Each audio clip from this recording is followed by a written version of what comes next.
Cardinal Pietro Parolin, the Vatican Secretary of State, recently told reporters in Rome that it is still premature to talk about punishing German bishops who officially support blessings for same-sex couples.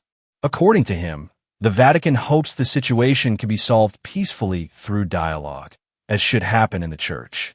But only days earlier, the Vatican used a very different tone when speaking about the Society of St. Pius X, also known as the SSPX. The Vatican warned that if the SSPX carries out planned episcopal consecrations without papal approval, it could be considered a decisive rupture of ecclesial communion, or schism, with serious canonical consequences. For many Catholics, this contrast reveals a major double standard. On one side, bishops openly challenging church teaching on sexuality continue without punishment. On the other side, traditionalist groups defending older forms of Catholic worship face immediate warnings and threats of discipline. The roots of the conflict go back several years.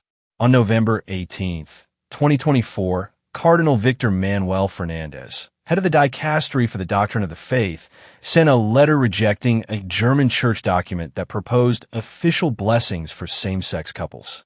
The Vatican's position was clear. Fernández wrote that the Church does not have the authority to give liturgical blessings that could appear to morally approve relationships presented as equivalent to marriage. The German proposal included formal rituals and even special acclamations usually associated with marriage ceremonies. Fernández warned that this approach effectively legitimized same-sex unions in a way that contradicted the Vatican's own document Fiducia Supplicans. Yet, despite Rome's rejection, the German Bishops' Conference moved forward anyway. In April 2025, they published the guidelines under the title Segen gibt der Liebe Kraft. Blessing gives strength to love. German bishops claimed the Vatican had been consulted, though Rome later denied officially approving the text.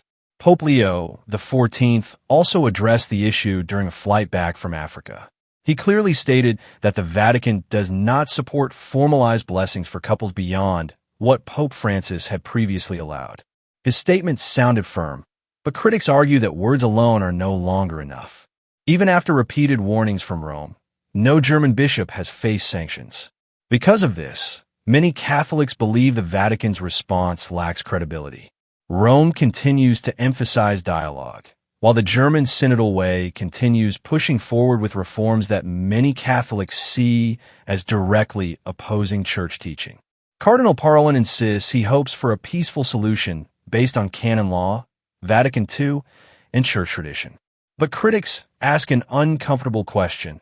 How can church tradition be used to defend ongoing dialogue when that same tradition clearly rejects the practices being discussed? Dutch Bishop Robert Mutsaerts has warned that Germany may repeat the collapse experienced by the Catholic Church in the Netherlands after the cultural revolutions of the 1960s. He pointed out that mass attendance in the Netherlands once stood at around 96%, but later collapsed to only about 2% after many traditional practices and teachings were abandoned. According to Mutsaerts, Germany's synodal way risks leading the Church down the same path. Meanwhile, many German bishops appear increasingly confident that Rome will not seriously intervene. Vatican warnings have produced few visible consequences. Critics say Cardinal Fernández's objections were largely ignored, while Cardinal Parolin's repeated calls for dialogue are being interpreted as weakness rather than leadership. At the same time, reports continue that Rome may take stronger action against the SSPX. This has intensified frustration among traditional Catholics, who believe the Vatican treats defenders of tradition more harshly than bishops openly challenging established doctrine. For these Catholics, the issue is no longer simply about church politics. It is about consistency and authority.